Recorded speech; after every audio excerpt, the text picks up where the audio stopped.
안녕하세요. 일본 주식 전업투자 휴니TV입니다.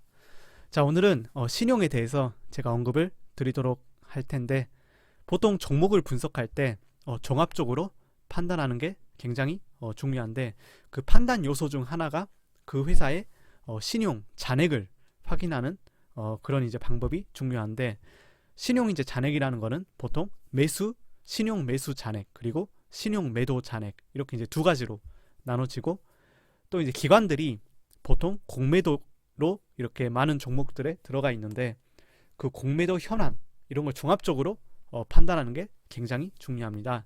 그래서 제가 이제 어떤 식으로 분석을 하고 생각을 하는지 그런 거에 대해 오늘은 언급하도록 하겠습니다. 자, 보시면은 야후 파이낸스에 이렇게 이제 종목을 치면은 종목이랑 그런 각 뭐 수치 펀더멘털에 대한 이제 그런 수치들이 이렇게 나와 있는데, 이건 꼭 이제 야후가 아니어도 민카브나 아니면 각 증권사 사이트에서도 확인을 할 수 있어요.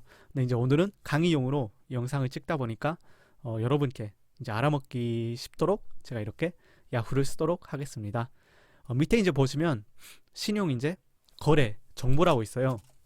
여기서 이제 신용 매수 잔액, 그리고 신용 매도 잔액, 또 이제 친샤크 바이리스 이렇게 있는데, 보시면은 신용 매수 잔액은 말 그대로 신용 매수가 몇 주 남아 있는지, 그리고 이제 신용 매도 잔액은 공매도가 어느 정도 남아 있는지 이렇게 이제 보여주는 수치인데, 보시면은 이 종목은 신용 매도 잔액이 신용 매수 잔액보다 더 많은 걸 확인할 수 있죠.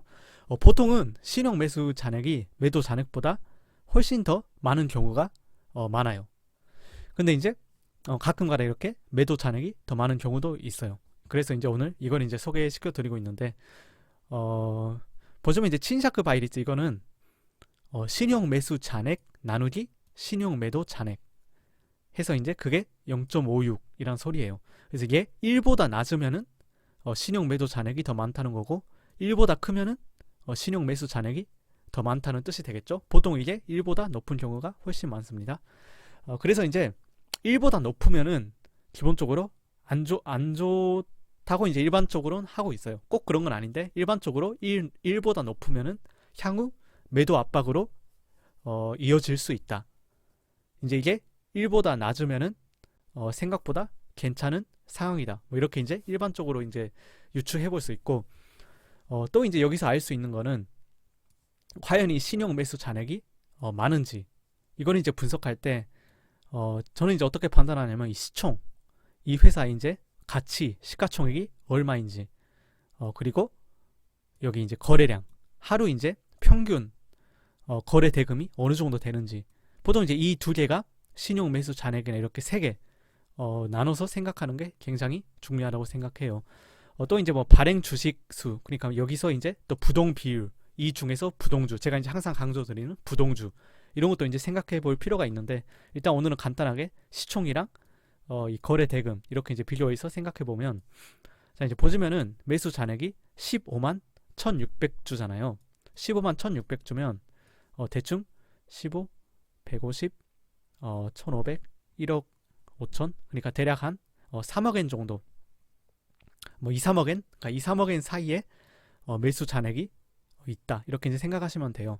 자, 대충 그럼 이제 2,500, 2억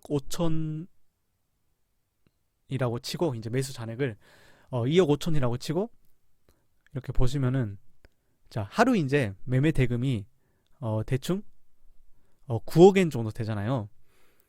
그러면은 9억 5천엔 9억 5천만 정도 되는데, 신용 매수 잔액이 1억, 뭐 한 2억 5천 이 정도니까 충분히 하루에, 그러니까 흡수할 수 있는 양이죠. 보통 이제 제가 이 신용 매수 잔액이 많다고 느끼는 거는 이 하루에 거래되는 매매 대금보다 훨씬 높을 때, 그러면 이제 딱 느끼기에 신용 매수 잔액이 굉장히 많은 것 같다. 왜냐하면 하루 안에도 처리가 안 될 만한 그런 신용이 있다 보면은 이게 큰 매도 압박으로 작용할 수 있기 때문에 그런 경우에는 굉장히 많게 느껴집니다. 또 이제 하나는 시총인데, 이 회사 같은 경우는 434억엔 시총이 되는데, 이 중에서 신용 매수 잔액이 불과 1%도 안 되죠. 1%도 안 돼서 굉장히 적다고 이제 생각할 수가 있어요.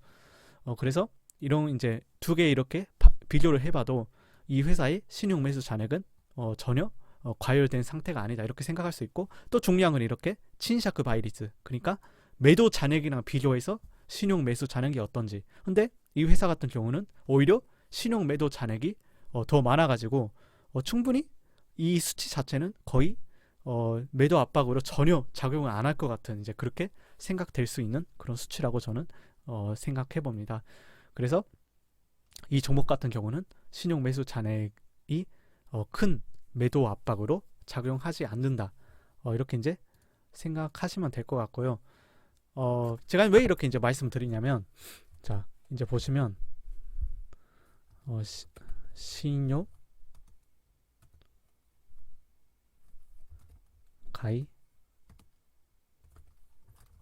잔다가, 그러니까 이게 이제 신용 매수 잔액이고, 또 이제 반대로 신용 우리,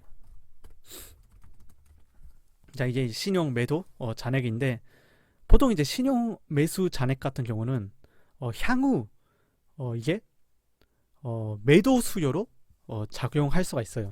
그래서 보통 이제 우리 압수력이라고 하고, 신용 같은 경우는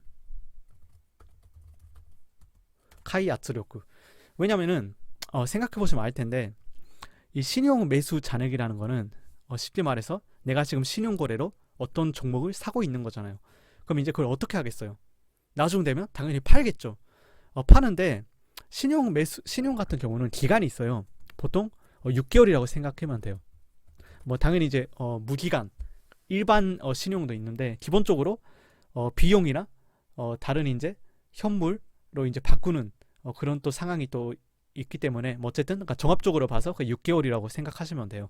그래서 어쨌든 이 기간이 정해져 있다 보니까 나중에 이게 매도 압박으로 크게 작용할 수 있죠. 그래서 보통 이제 신용 매수 잔액이 많으면 좀 이제 안 좋다, 그냥 그렇게 이제 좀 생각하시면 돼요. 이 수량이 많으면. 그래서 향후 이제 매도 압박이 된다. 반대로 이제 신용 매도 잔액은 내가 이제 주식을 빌려 가지고 나중에 주식을 갚는 식이잖아요. 그러니까 이제 공매도에 쉽게 말하면 공매도여서, 내가 이제 공매도를 하면은 어쩌겠어요. 나중에 되팔아야 되잖아요. 되판다 뜻은 이거랑 이제 반대죠. 그 주식을 올리는 거예요. 쉽게 말하면. 그러니까 일반적으로 내가 주식을 사면은 매도를 하잖아요. 매도를 하면은 주가가 내리게 되는데, 공매도는 반대잖아요. 공매도는 내가 파는 것부터 들어가가지고 나중에 사기 때문에 이게 향후 매수 압박이 될 수 있다는 거죠. 그래서 이제 말씀드리는 게, 신용 매수 잔액이 신용 매도 잔액보다 만약에 많으면은 이게 향후 매도 압박으로 이어질 수 있어서 항상 이 수치는 어느 정도 참고를 한다. 그러니까 이렇게 이제 생각하시면 돼요. 그래서 내가 이제 어떤 종목에 투자를 하면은 이거는 어느 정도 판단해 주시는 게 중요하다고 생각합니다.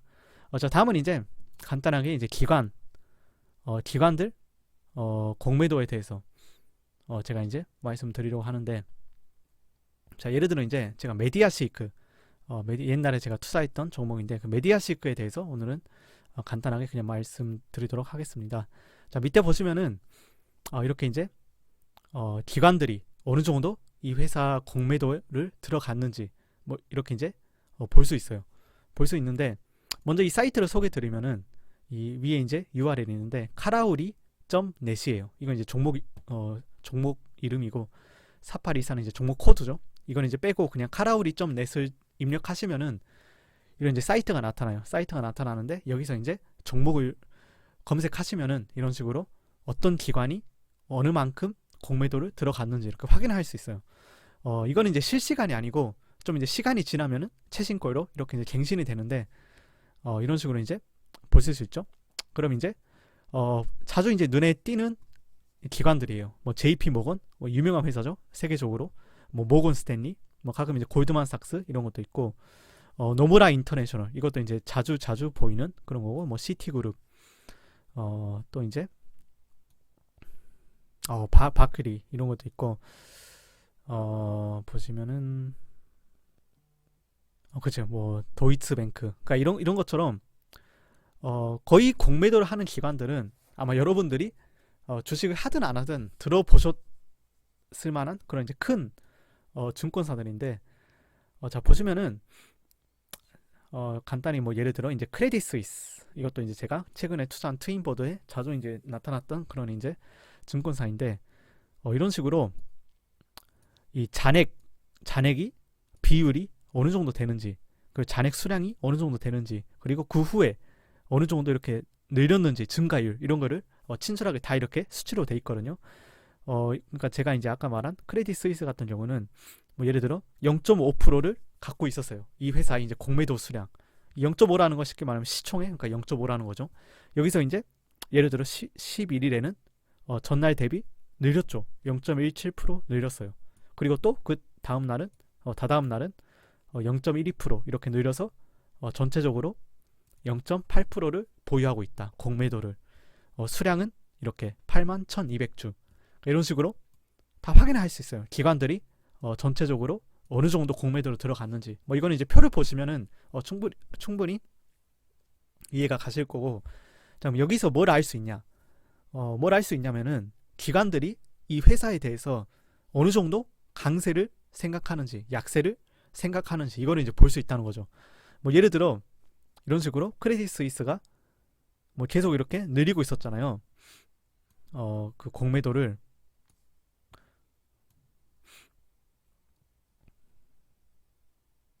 여기죠. 공매도 이렇게 늘리고 있었잖아요. 그러면은 이 회사는 어느 정도 주가가 내릴 거라고 이렇게 이제 예측을 하는 거죠. 반대로 이렇게 줄이고 있는 거는 어떻게 보면 다시 이제 오를 것 같다. 아니면은 이익을 확보하기 위해서 이렇게 이제 줄이고 있다. 뭐 이렇게 이제 또 생각해 볼 수 있는 거예요. 그래서 보통 이제 어떤 종목이 기관들이 엄청 공매도를 하고 있다 이러면은 기본적으로 계속 이제 그 공매도 기간이 쭉 들어갈 수 있는 그런 상황이 되기 때문에 좀 이제 약세라고 볼 수가 있겠죠. 그렇게 이제 볼 수 있는데 여기서 이제 예외적인 점이 하나 있는데 어떤 거냐면 이렇게 이제 공매도가 들어가 있잖아요. 많은 증권사들이 이렇게 있으면은 어떻게 보면은 이게 또 오를 수 있는 재료가 되기도 해요. 제가 이제 아까 말씀드린 이거죠. 공매도라는 거는 카이圧力, 그러니까 매수 압력으로 작용할 수 있어요. 왜냐하면 내가 공매도로 들어가 있기 때문에 언젠가는 그거를 이익 실현을 하거나 아니면 되팔아야 되잖아요. 그럼 이제 그게 매수 압박으로 되는데 쉽게 말해서 이 기관들도 무조건 다 맞히는 건 아니에요. 다 이렇게 공매도 들어가 있다가 갑자기 좋은 호재가 떴어요. 그리고 이제 상한가를 치게 되죠. 그럼 기관들도 당연히 손절을 해야 돼요. 그러면 이 수량들이 다 손절이 된다고 생각해 보세요. 그러면은 엄청 이제 크게 오르는, 그러니까 더 올리는 요소가 될 수 있어요. 그래서 이렇게 공매도 많이 들어가 있다 해서 항상 안 좋은 상황은 아니에요. 가끔은 그런 식으로 이제 생각해 볼 수도 있고, 단순히 근데 이제 일반적으로 생각하자면은 되게 약세라고 많은 기관들이 예측을 해서 공매도를 많이 들어가 있다 이렇게 생각하는 게 보통인데 가끔가다 그런 예외적인 상황이 발생할 수도 있겠죠. 뭐 그래서 본인이 투자한 종목은 그래도 구체적으로 좀 많이 알아야 되잖아요. 그 알아야 되는 과정 중에서 이렇게 그러니까 알아보는데 뭐 시간 별로 걸리지도 않으니까 이렇게 이제 찾아보시면은 뭐 공매도 현황이 어떤지 쭉 이렇게 나와 있으니까 이 기관은 이렇게 생각하구나, 또 이 기관은 이렇게 생각하구나, 그냥 이제 하나씩 다 이렇게 볼 수가 있어요. 보는 것도 되게 재밌어요. 근데 뭐 기관들이 보통 이제 어떻게 움직이는지 저는 한번 이것만 계속 보다가 뭐 1시간 정도 계속 본 적이 있는데 그냥 재밌더라고요. 예를 들면 이제 JP 모건 이렇게 이제 뭐 클릭을 해보면은 이 기관이 그냥 이제 뭐 이렇게 이제 보유 수량 이런 식으로 뭐 쭉 나타나 있는데, 그러니까 이런 게 되게 신기하잖아요. 어떤 식으로 판단하고 기관들은 어떻게 또 늘리고 여기 이제 보시는 그 보고 의무 상실이라고 있는데 그 수량이 일정 수량보다 밑으로 되면은 이제 더 이상 보고할 의무가 없어져요. 그래서 이제 이렇게 써져 있는데 보통 이제 다 처분할 때 이런 이제 마크가 뜨곤 하는데 뭐 어쨌든 이렇게 이제 참고해 주셨으면 해요. 뭐 신용 이제 잔액, 매수 잔액, 매도 잔액, 그리고 이제 기관들 동향 이런 것들을 오늘 이제 간단하게 설명드렸고요.